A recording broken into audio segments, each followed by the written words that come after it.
We're dealing with website pages there. Let's get a bit more specific and talk about blog posting now. So, look, the question we get time and time again is how do we generate ideas or stories to tell on their blog posts? From your perspective, where does it start and what do you do? Because, I mean, look, if you have a keyword of plumber Ringwood, well, that's not really a blog post. That needs to be in the blog post, but where do you find those topics from? There's a difference between having a service page. For example, you've got this Ringwood-based plumber. He's physically located in Ringwood. He wants to rank Ringwood plumber and plumber Ringwood on his homepage. That's a different type of content to blog post content in terms of how that content needs to be written and what needs to be written about. When it comes to blog post content, I mean, the first thing that we look at, and again, going back to that common sense approach is, what are the pain points that your customers have? That's probably the first thing that we'd look at. What are the pain points? What are the frequently asked questions? What are the areas that you can really talk about that someone is going to be very interested in reading? And usually that ties back to a keyword, in that top of funnel research space. So it might be, let's take the plumber example again. And let's say they wrote an epic 3,000 word blog post around how to unblock drains, for example, because the term, without even looking, how to unblock a drain would have a massive search volume, right? And a lot of people, after actually having a look at an epic blog post and see the tools that are involved, the complexity, they might be, they might have drain cameras, all this kind of stuff. They're going to very quickly realize, this job is just so far beyond me that I'm just going to call an expert. And because, I'm on this guy's website. He does a fantastic job of explaining how he does it. I'm also local, so I'm going to give him a call and he's going to help me out. So probably the first port of call is looking at, frequently asked questions from clients, frequent problems from, clients and pain points that can be discussed and those areas of intrigue that people are generally going to be searching for. So when it comes to blog posting, you mentioned earlier long form counts, and you mentioned just in your answer there that that's about a 3,000 word blog post from a plumber. Chances are they're probably not going to be able to write that much because they're far too busy. They're unblocking drains, as you say. Knowing your keywords and being different in the way you use them is something we run into all the time. And look, if you're looking for an example, type into Google something along the lines of how to be successful in your day, and you'll get blog post after blog post after blog post, and it'll be a top tips type of thing. And one of those tips is pretty much always start each day with a to-do list. Well, that's just bloody obvious, right? So how does a business owner know their keywords but have a genuine point of difference from everyone else who's saturated the market who knows their keywords? Yeah, that's a very very good question because oftentimes you run into situations where you do have to push forward with keywords that are competitive. It's just sometimes the nature of it. I mean, it comes down to a few things. When it comes to the SEO equation, it's not. There's a few other levers we can pull outside of content in order to kind of get that ranking performance up, and that would be considered when the keyword research component's being done.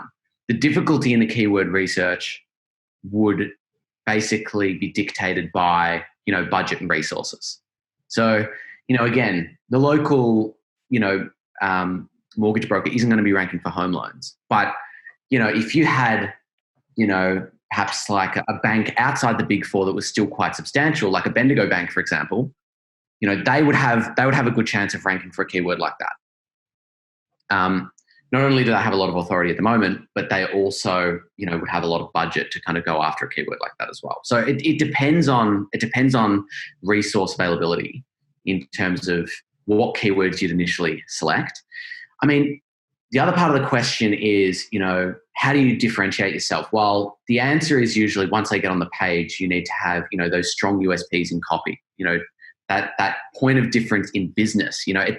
It's that stuff comes before keyword research. You know what I mean? Understanding what are the USPs compared to your competitors is something that comes a little bit before the keyword research and can help inform that depending on what they are. And then hopefully it's something, a user lands on that page, they're presented with those USPs. Oh, this plumber's happy to do 100% money back guarantee. Oh, this plumber's associated with all these industry bodies where that other guy in our area isn't. Oh, this guy's been doing it for 30 years instead of 10, and he's got a team, a stronger looking team, and all of these little bits and pieces. From an SEO perspective, how often should small businesses be blogging? That depends. So, outside of creating content for the pages that you want to rank for, which are usually service-based pages, or there might be collections pages if it's e-commerce, they're the most important pieces of content to nail initially from an SEO perspective. Then once those pieces of content have been written, then you can turn your focus towards the blog side of things. And it really depends on industry, competition, what you're using the blog post for, all that kind of stuff. I think something that people fall into, a trap, and you might have seen this before as well, people have this idea that, I need to write a blog post a week, and they're writing these blog posts every single week. They're doing no amplification. They're getting no traction whatsoever. And they're just spinning the wheels. And that's not where you want to be spending resource either. So, if you're going to be writing content on a blog, you need to have a bit of a strategy to get it out there, whatever that looks like. 100% you need a strategy. It's one of the things we deal with all the time. And I mentioned this in a LinkedIn video just the other day. It's, businesses know they need to be putting content out there, so they just switch on their mobile phone or they open a Word doc and start doing something. But it is absolutely pointless unless you have a strategy behind it, because there's 300 hours of video content uploaded every minute and there's 5,000 blogs posted every minute. So you're joining the white noise unless you can separate yourself through a strategy that's directed towards the people that you want to engage. So, look, generally we say blog-wise, about fortnightly is pretty good, as long as it's long form and as long as it addresses what you need. Let's also talk about videos and images in the content as well. That could either be on your website or it can be in your blog posts too. What's your advice around both of them? They're excellent forms of content. When it comes to engagement, video is exceptional. The image side of things is fantastic. Having things like podcasts, again, all of these things that can, keep people on the page is going to be, exactly, that's really what Google wants. That's what SEO is all about. It's giving people what they want, and if you've got a piece of content, it doesn't really matter what format it's in, whether it be text, video, images, whatever that, podcast, whatever that looks like, keeping people engaged on the page is core. And,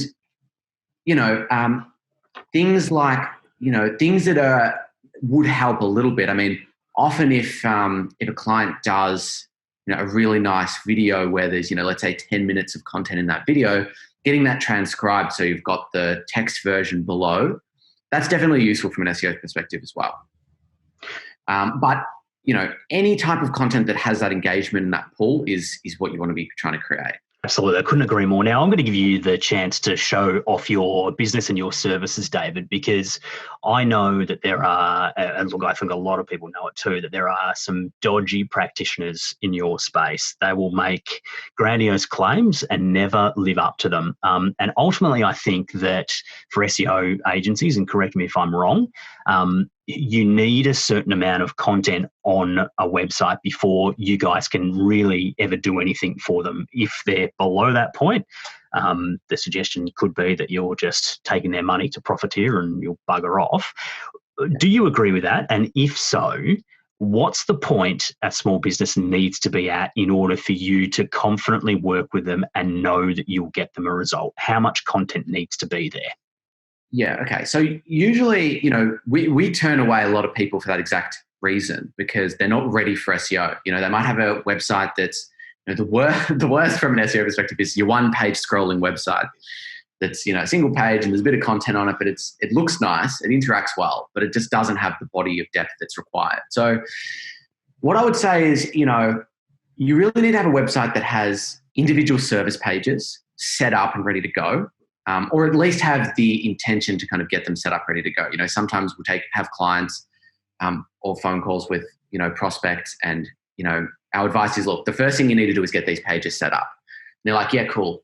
We're happy to, engage you guys to do that part of it as well before you jump onto the other SEO component. So What I would say is, you need to have a website with a reasonable number of pages. So consider, even your boilerplate stuff like your privacy policy, your business terms, your contact us page, your about us page.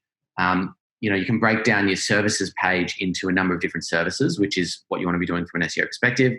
So let's say you're a plumber. I mean, there's so many services that plumbers do. There's AC installation, block drains, gas fitting, the list, you could write up 20 different services that people would individually search for. And you don't need to go that far, right? You don't need to have every single service, but you'd have the main ones, right? At the very least.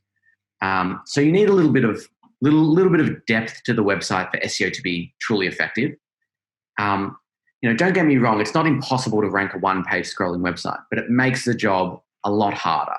And with SEO, it's all about, kind of leveraging up. You've got these levers that you can pull on, and you don't want to be, throwing link building at a one-page website when, that resource could be more effectively spent on content, building out the website first, and then the link building will have a far greater impact in terms of performance holistically because you've already got a good foundation. David, we want to make sure our listeners get value from this. So can you give us some advice around what they can go and apply today in order to get them closer to working with you?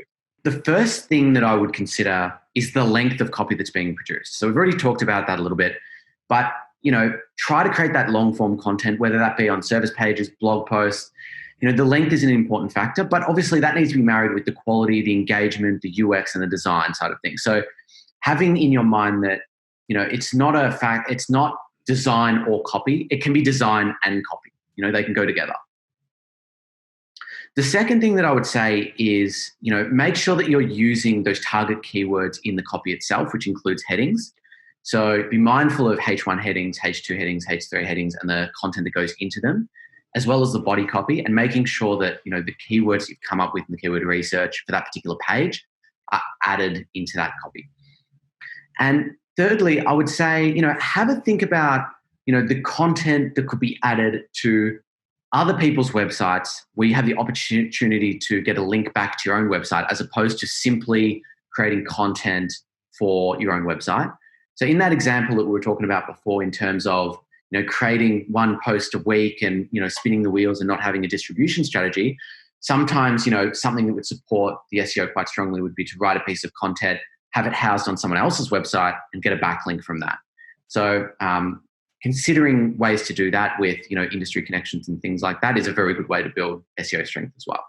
It's very interesting that you mentioned that, and that's something we do quite regularly with Story League. We obviously know editorial guidelines of online publications, so we create blog posts or articles that are deliberately pushed out to these editors, knowing that they meet the editorial guidelines, that they tell a good quality story, and we do that in order to try and get our clients the backlink. So very important points there, David. Thank you very much for having a chat with us. Fantastic, mate. It's been a pleasure. Well, I think it's pretty clear that unlike those attention seekers on Married at First Sight, content and SEO are a perfect match. It's in your best interest to create epic content with SEO in mind. As David mentioned, make sure you have long form copy, make sure that copy includes keywords, and try and get that copy in your blogs featured on external websites for backlinks. If you're looking for SEO help, David's details will be in the show notes. And if you want epic content, get in touch with us at hello@storyleague.com.au. In our next episode, we'll be talking to Tima El-Haj about how to build your brand on LinkedIn. With 65,000 connections, she knows what it takes. See you then.